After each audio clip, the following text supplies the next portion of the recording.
Assalamualaikum, kembali lagi di pelajaran bahasa Indonesia. Yang materi kali ini adalah kaidah kebahasaan cerita fantasi yang kedua. Melanjutkan materi yang kemarin ya, kita simak bersama-sama. Pastikan kalian menyimak dari awal sampai akhir ya, tidak setengah-setengah supaya lebih paham mengenai materi kaidah kebahasaan cerita fantasi.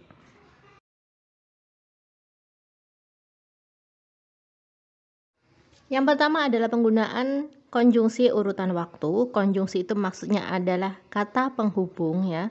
Kata penghubung dalam kalimat itu namanya konjungsi. Nah, kata hubung yang menandakan waktu atau urutan peristiwa. Di dalam cerita fantasi banyak sekali ditemukan konjungsi yang menandakan urutan waktu. Nah, contoh konjungsi urutan waktu apa saja? Ada setelah, kemudian, semenjak, saat, ketika, sebelum, selanjutnya, lalu, akhirnya itu juga termasuk konjungsi urutan waktu. Ya. Contoh dalam kalimat, setelah buku terbuka, aku terseret ke masa lampau. Jadi ada konjungsi setelah di kalimat tersebut. Ya, ada contoh lagi, akhirnya Nobita dapat peringkat 1 di kelasnya. Jadi konjungsinya adalah akhirnya.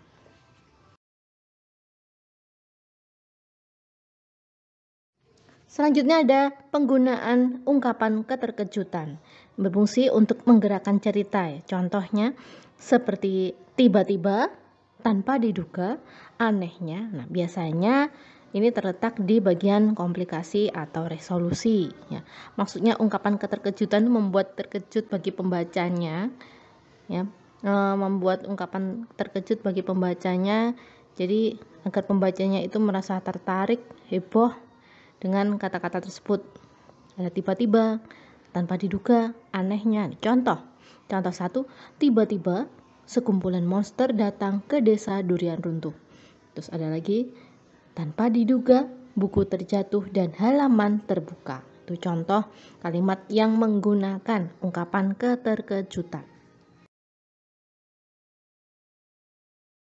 Lalu ada penggunaan kalimat langsung.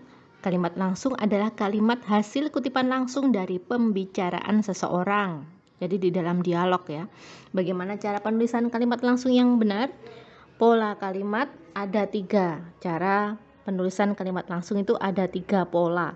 Yang pertama, pengiring, lalu kutipan. Kutipan itu kalimat yang dikutip itu ya, yang ada tanda petik itu, tanda petik 2 itu. Nah, contoh kalimat yang menggunakan pola pertama. Ibu berkata, Raffi, selesaikan tugasmu segera, ya nak. Nah, kemudian pola yang kedua ada kutipan dulu, kemudian pengiring. Jangan lupa, kutipan itu selalu diapit dengan tanda petik 2. Kemudian sebelum tanda petik itu ada koma, ya, yang pola yang kedua itu, baru pengiring. Pengiring itu kata-kata ibu berkata, tandas ibu, jawab ibu, balas ibu, kata ibu. Nah, seperti itu. Contoh dari pengiring. Contoh kalimatnya, kamu harus sering cuci tangan, koma, petik ya. Jangan lupa tadi diawali dengan tanda petik. Setelah petik ada huruf kapital, kamu, K besar itu. Kamu harus sering cuci tangan, koma, lalu petik, kata ibu kepadaku. Jangan lupa diakhiri dengan tanda titik. Pola berikutnya, pola yang ketiga, kutipan, koma, pengiring, lalu kutipan lagi. Ini ditunjukkan untuk kalimat yang menggunakan 2 kutipan atau lebih. Jadi ada tanda petik, lalu kutipan, koma, kutipan lalu pengiring, koma, kutipan dan titik lagi ya. Contoh, kamu harus sering cuci tangan, itu kutipan yang pertama, kata ibu, koma, lalu kutipan lagi, lebih baik lagi kalau pakai sabun, titik, kemudian tanda petik lagi. Catatan ya dalam penggunaan atau penulisan kalimat langsung ini, huruf pertama dalam kutipan pertama menggunakan huruf kapital. Jangan lupa, huruf pertama dalam kutipan selalu menggunakan huruf kapital. Lalu kalimat petikan dan pengiring dipisahkan oleh tanda koma. Dan kata sapaan menggunakan huruf kapital seperti nak, ibu, kakak, adik. Bagaimana cara membedakan kata sapaan dengan kata dalam kalimat biasa? Kalau kita menggunakan kalimat langsung dan mengajak ngobrol dengan orang yang kita tuju, orang lain, nah itu namanya kata sapaan. Contoh, seperti ini ada kata ibu. Di pola kalimat yang kedua ini mengapa ditulis dengan huruf kecil? Karena bukan kata sapaan, kata ibu kepadaku. Nah, kecuali kalau ibunya memang kita ajak ngobrol, kamu ibu, atau ibu aku minta tolong dong bu. Nah, itu baru B-nya itu ditulis dengan huruf kapital. Kalau seperti ini, seperti pola kalimat di nomor 2 ini, kata ibu kepadaku. Ini berarti ibu i ditulis dengan huruf kecil, ya. Paham ya? Seperti itu penggunaan kalimat langsung. Berikutnya kita akan bersama-sama menentukan kaidah kebahasaan dalam cerita fantasi. Jadi kemudian akan memberikan contoh sebuah teks cerita fantasi dan kita tentukan kebahasaannya bersama-sama. Ya, kita baca bersama-sama sebuah cerita fantasi berjudul Batu Menangis. Maaf, ini judulnya terpotong. Ini judul cerita fantasinya adalah Batu Menangis. Kita baca bersama-sama. Ada seorang anak perempuan yang sangat manja. Ia suka membeli barang-barang mewah, padahal ibunya hanyalah seorang penjual kayu bakar. Meskipun begitu, jika ia tidak dituruti kemauannya, ia akan marah. Ia akan mulai merajuk dan menangis hingga ibunya menuruti segala permintaannya. Nah, selanjutnya kita baca sampai selesai.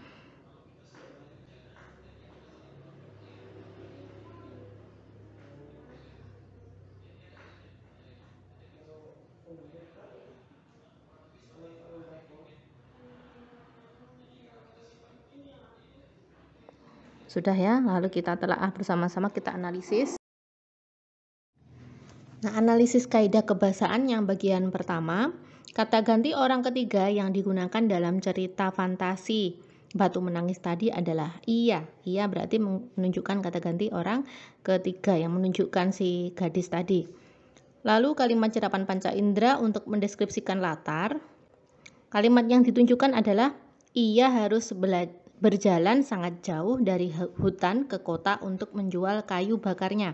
Itu ada hutan, kemudian ke kota. Nah, itu latar tempatnya adalah hutan dan kota. Lalu indera apa yang menunjukkan latar tempat tadi adalah mata atau indera penglihatan. Kemudian penggunaan kata kias pada kalimat aku marah mempunyai anak yang hatinya keras bagaikan batu.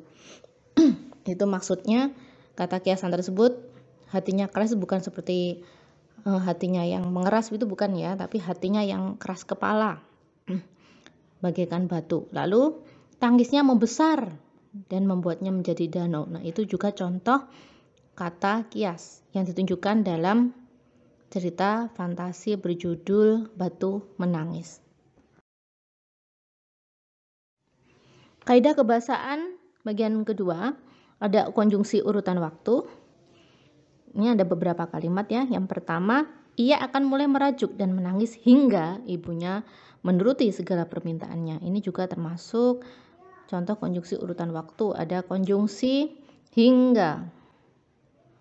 Kalimat yang berikutnya, suatu ketika anak perempuan tersebut meminta ibunya menemaninya membeli baju baru di kota.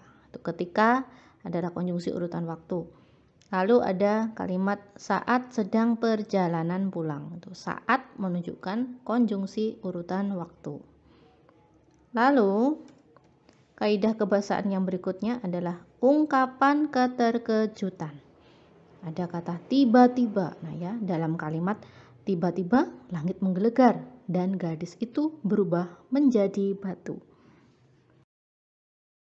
Kaidah kebahasaan yang terakhir dari cerita fantasi Batu Menangis. Ini ada kalimat langsung atau yang menunjukkan dialog. Ada kalimat, hai gadis cantik, sungguh cantik parasmu, sedang bersama ibumu kah dirimu? Tanya pemuda tersebut. Nah, kalau di dalam teks tadi penggunaan tanda bacanya, kutipan dan kutipan langsung, kalimat langsung ini belum sempurna. Ini saya betulkan tanda kutipnya, tanda petik ini, dan kalimat pengiringnya ya. Lalu ada kalimat, lebih baik jadikan dia batu saja. Ibunya berkata demikian sembari meninggalkan anaknya sendirian. Itu ada 2 contoh kalimat yang menunjukkan kalimat langsung atau dialog. Sampai sini ada pertanyaan? Jika ada yang kurang paham silakan tanya lewat WA group atau Japri Kebudian ya. Nah, jadi seperti itu nanti cara mengerjakan tugas analisis menentukan kaidah kebahasaan dalam cerita fantasi. Menyebutkan seperti itu. Ada 6 kaidah kebahasaan dalam cerita fantasi.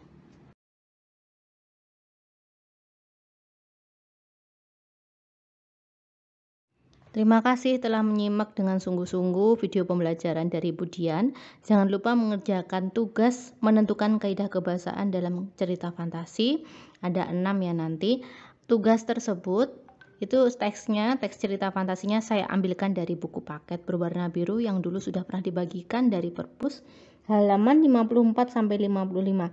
Itu cerita fantasi berjudul Ruang Dimensi Alfa. Jangan lupa segera mengumpulkan tepat waktu, jangan sampai molor seperti kemarin-kemarin, jangan sampai telat tugasnya. Ya, saya akhiri. Wassalamualaikum warahmatullahi wabarakatuh. Tetap semangat belajar dan tingkatkan prestasi.